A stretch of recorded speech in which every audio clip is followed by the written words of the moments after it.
walang kuryente ngayon. Siguro naman ibabalik agad yung kuryente kasi hindi naman ganun kalakas yung impact ng bagyo. So titingnan ko muna yung mga halaman ko sa labas kung ano nangyari.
O nagkalat yung mga dahon na nagkapigtas-pigtas sa mga puno. Malakas pa rin yung hangin. Ayan, may nahulog na dahon dito. Yung saging na tumba dito.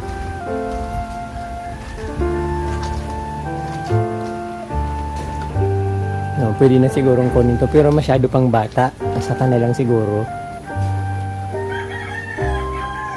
Yung buti hindi natumbahan yung ano ko dito, hindi siya natuluyang natumba.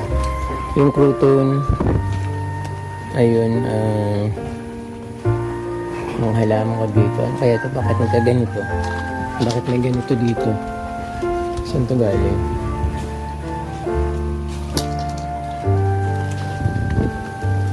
Ayun. So,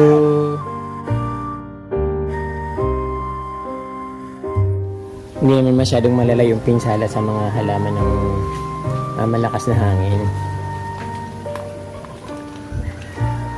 Yung copper leaves ba tawag nito? Yung parang malunggay na pula. Ayun. Tea plant.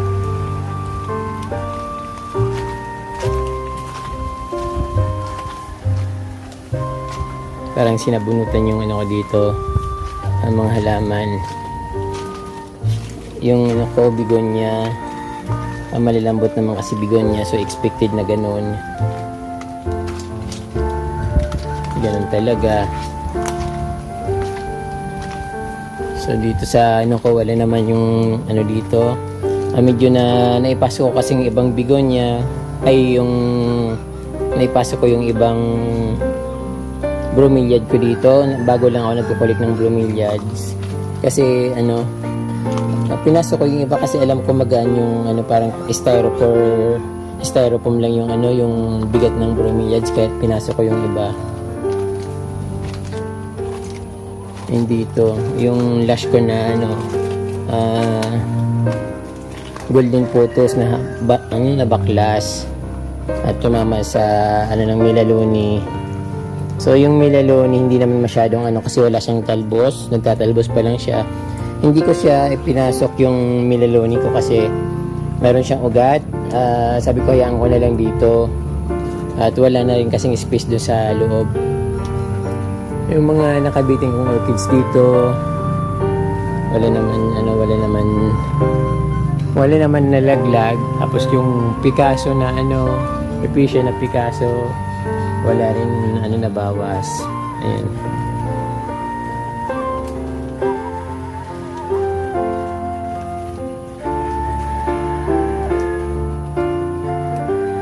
Yung ano lang, golden photos na giant, yung ano, napuruhan.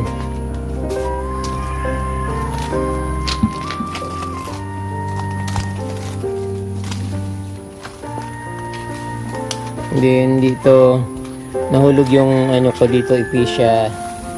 Kasi ito itinayo ko na lang ito. Yung nahulugan na Epicia, ito nagkaano siya nalamog. Babalik lang naman yata yun sa dati. Madali lang naman siya makarecover, kaya lang nalamog yung mga dahon niya. Ano nangyari dito? Bali ba? Ano to, isupang. So ayun, madali naman makarecover yan. And then ayun, yung giant na tea plant na siya, nabali kasi masyado siyang mataba, masyadong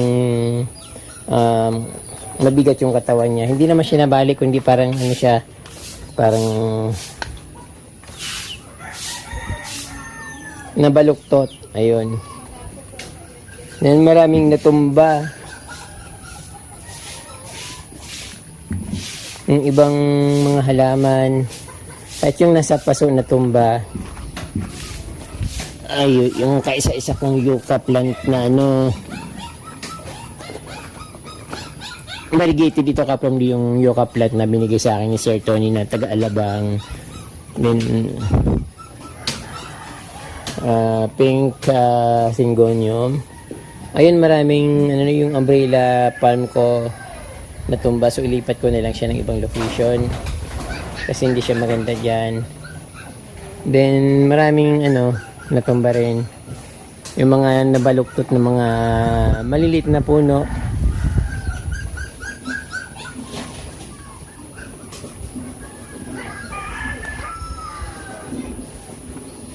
Hindi naman siya na grabe, konting konting linis lang, okay na.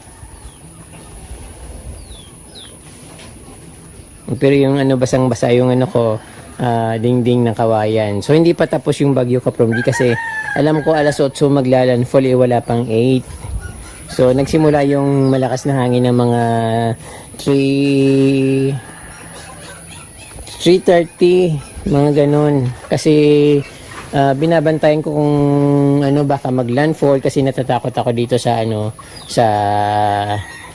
dito sa aking kubo, baka yung kasi hindi naman ito matibay, baka mabaklas yung bubong or malugmok yung aking pinakabahay.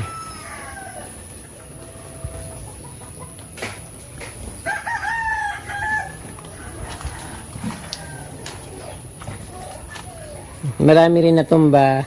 Ito ibinaba ko to yung yung giant na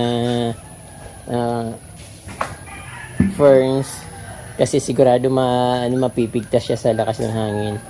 Malakas din yung hangin Kapromdi, pero hindi naman yung talagang katulad ng mga nakaraan na bagyo na talagang siya, sumisirit yung hangin.